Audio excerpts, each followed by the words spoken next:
Feeding your clients' personal data into standard open AI models isn't just lazy, it is a massive legal liability in 2026. My brokerage just became the first major brand to implement a mandatory comprehensive AI data policy directly into our independent contractor agreements. But make no mistake, at the direction of NAR, every single brokerage is about to roll out something very similar. Today I'm breaking down these new strict data protection guardrails, what is strictly prohibited, the disclosures you need now, and how we built a secure alternative so you don't risk your license.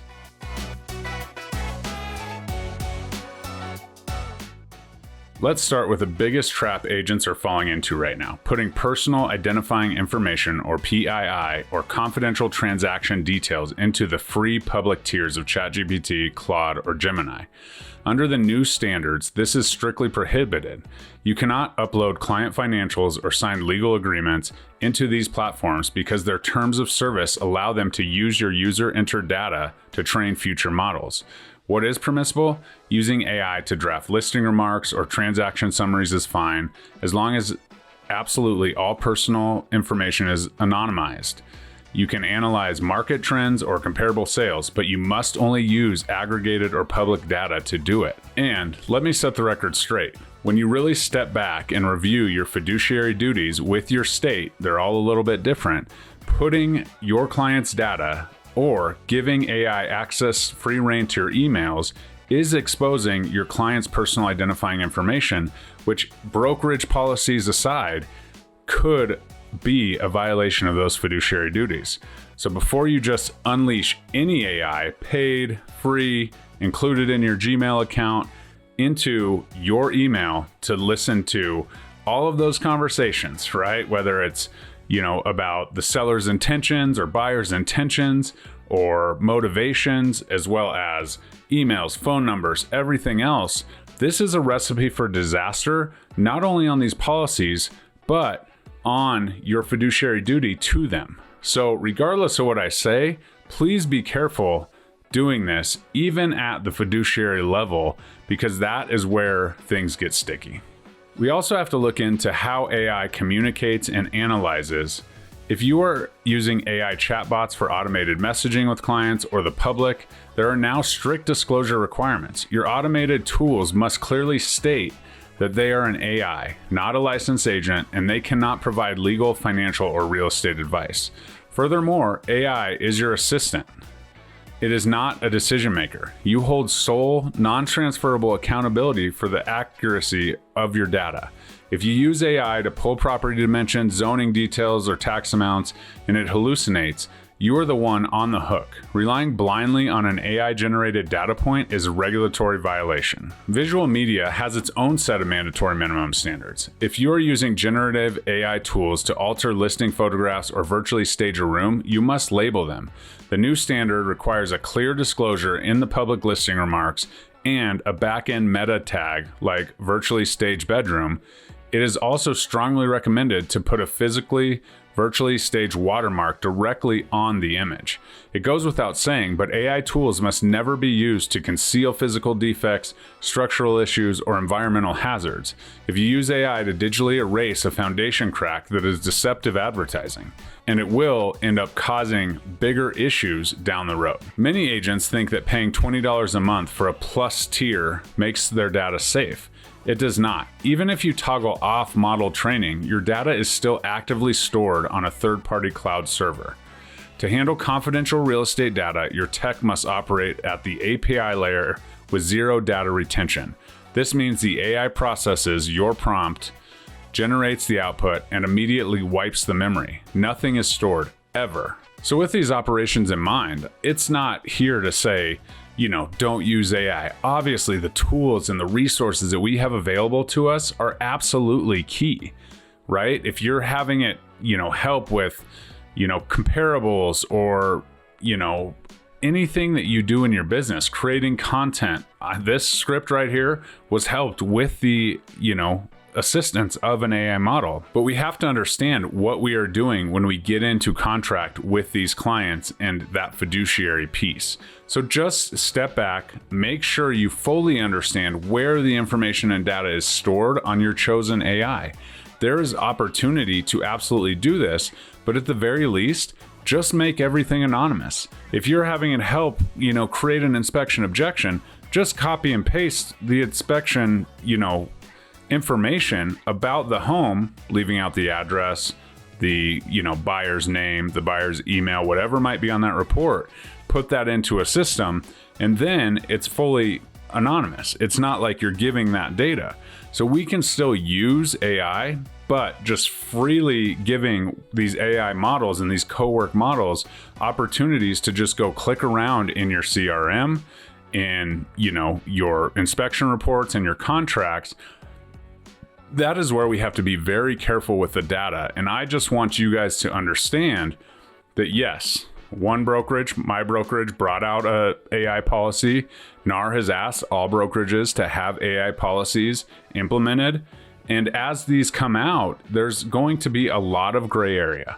Even in the EXP model that just came out, it says, free or, non-company, sponsored AIs and all of this verbiage that is absolutely accurate, but you don't want to be caught in the gray area because yes, the toggle on, the free versions all learn and train their models on that.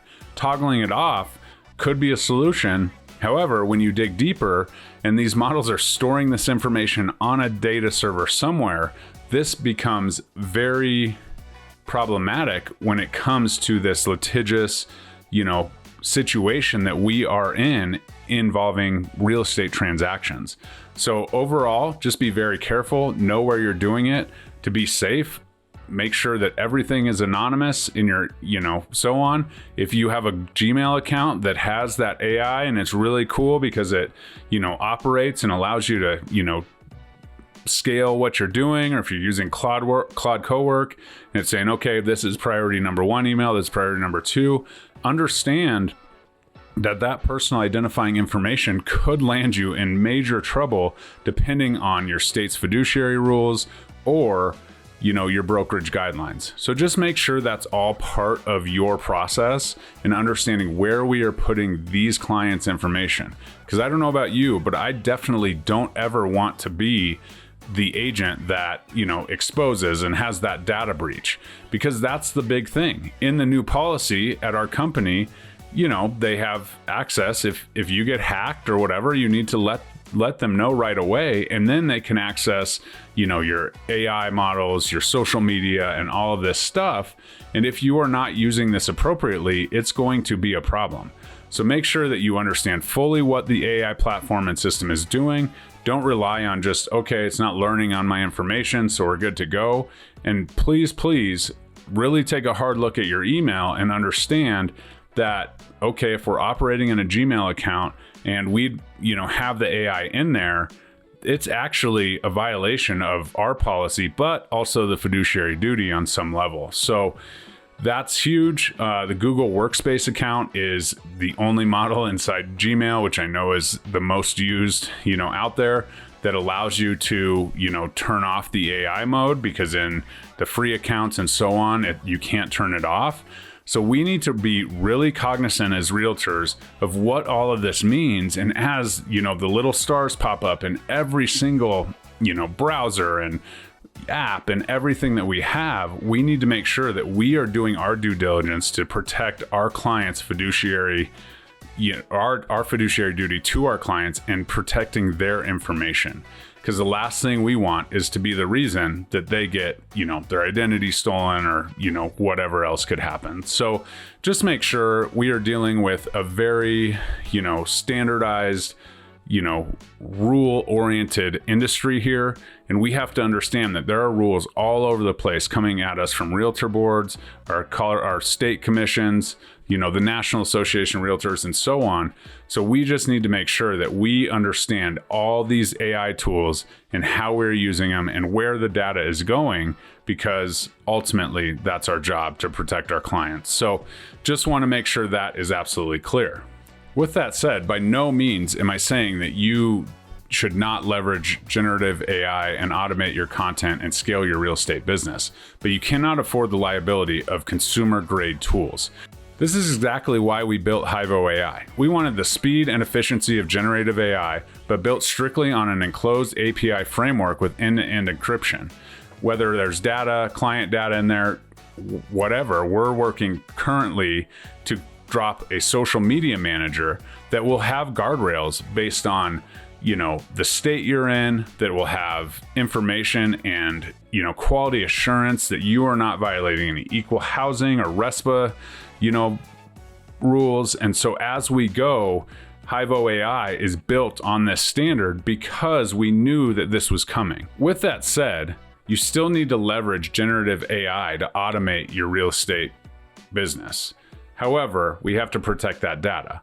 HIVO AI, we're starting with the content piece, but this is very much in our realm. We are fully understanding and incorporating equal housing rules, fair housing guidelines, RESPA, your state, commission position statements, MLS rules, and so on, so that we can help you create content that is far ahead. It's not just, hey, throw this content out there. We have quality assurance built in to HIVO AI to make sure that you are compliant and so that you can film your content and do those things. There's much more coming with HIVO and everything that we're doing. But for now, even on the social media side, where there's not a ton of personal identifying information, we want to make sure we are in the know and you have access to a great tool that'll help you create content very quickly. All you'll have to do is record and edit the videos, and everything else will be taken care of. But we want you to know that the back end will be your auditor, will keep you compliant. The point is, we don't want to wait for a regulatory audit or an NAR mandate to fix your tech stack. If you want to leverage AI without the liability, click the link in the description to get beta access to HIVO AI today. The future is ahead of us. AI is going to transform our business. We're not sitting here waiting for that to happen for real estate agents in our industry. We are all realtors. We're all on the front cutting edge of AI, but we want to make sure we are using it ethically and responsibly. So if you're interested in learning more about the social media manager or what we have coming, let's have a conversation. But for now, just take this simple message. Get AI out of your emails. Make sure that you are protecting your clients' data and personal identifying information at all costs. And if you have any questions or you want to jam out, book a realtor game plan call below, and I'd be happy to chat with you about everything and anything that we are offering, or just jam out about, hey, Jeremy, check this out. What do you think about the compliance? And we can have a conversation so that you are in the know, your license is protected, and you can go get a win today in real estate by serving your clients and not dealing with all of this compliance jargon. We'll talk soon.